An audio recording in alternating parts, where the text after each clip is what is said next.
Welcome back to another episode of Bones, Bourbon, Barley, and Brass. We're a lifestyle channel where we discuss interesting things. On this episode, we have a barley episode for you. It is Yuengling Oktoberfest, and we recognize that it's no longer fall, or fall is about to end, and Oktoberfest was several weeks back. We have a lot of beers to be catching up on before we get into the holiday beers, but we figured we would crack open this one and give it a review. Let's get on with it. Just a little bit about the beer. Yuengling is a medium bodied copper beer. Um, The ABV is 5.5%. Uses a blend of Tettnang and Hallertau hops and roasted Munich malts. And it's typically available between August and October. I will say I have seen some stores July 31st ready, willing, and able to stock Oktoberfest beers. So let's give this one a pour. I picked this first because Yuengling is America's oldest brewery. It was founded in 1829 by German immigrant David G. Yuengling.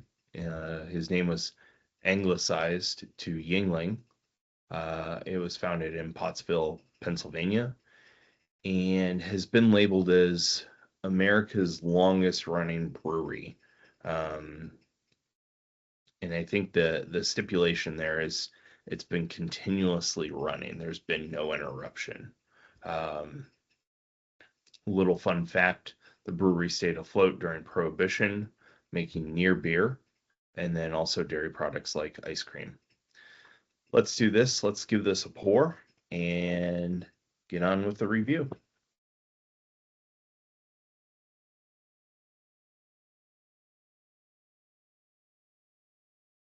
Present everyone's favorite football team right now, the Chicago Bears.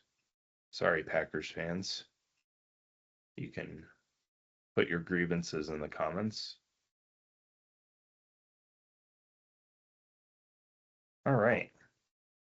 So, as you can see, quite a bit of carbonation, probably a little more than I would have expected. I don't, many will say maybe this is a little too much, but that's okay. And then it has a typical amber color that you would see, particularly in an American Oktoberfest and an American fest beer. And I'll get to a little more of what I mean by that. You'll see this out of the Yuenglings, you'll see this out of American craft breweries.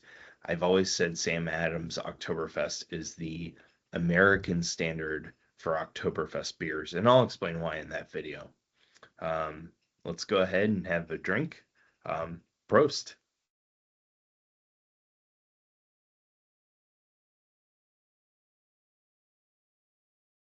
It's good.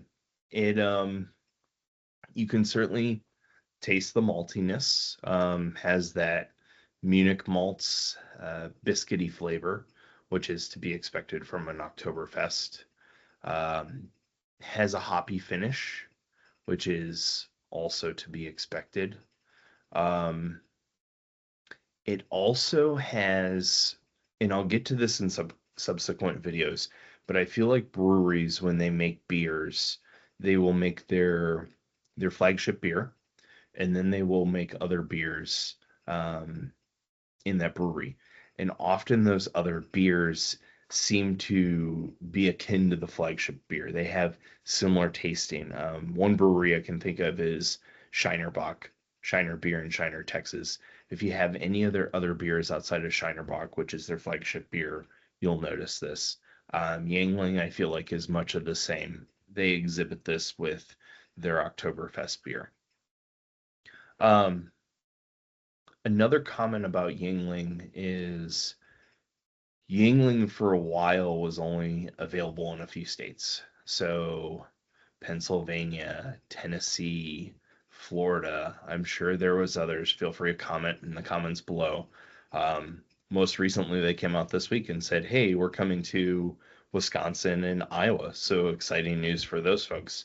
I'm in Texas. We got Yuengling in COVID because of a partnership with Miller Coors, and so the Fort Worth Brewery and the Miller Coors Fort Worth Brewery began brewing Yuengling beer, and this was back, I believe, in 2020. So, um, if I was to give this like I'm gonna call it a Dave Portnoy rating, think of the pizzas that he does. I would give this, well, let me take another sip.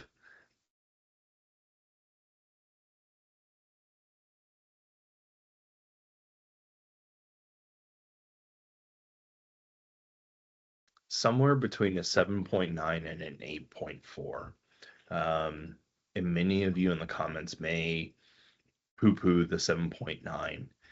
It's the 7.9 isn't necessarily to be, um, drag the rating down or drag the beer rating down.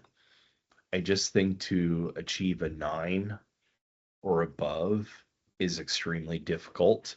And,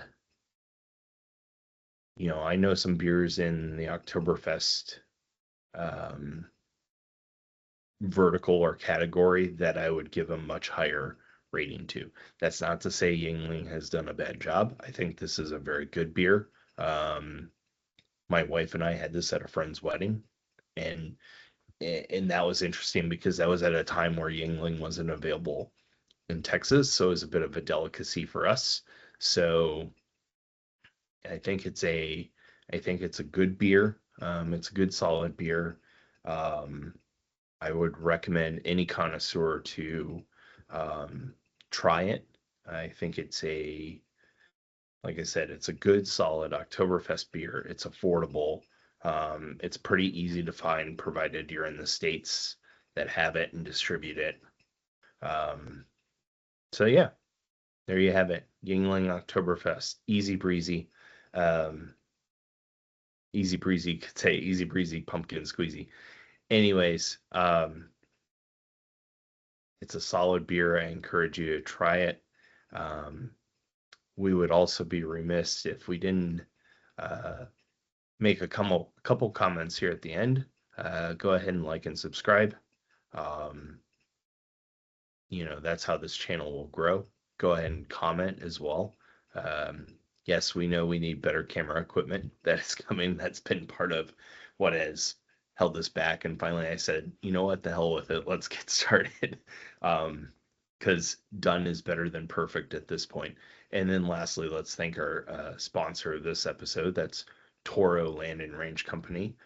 Toro Land and Range Company. ToroLandandRange.com, and they are a e-commerce platform that sells that they don't actually sell, but they list land, they list livestock, they are going to have apparel.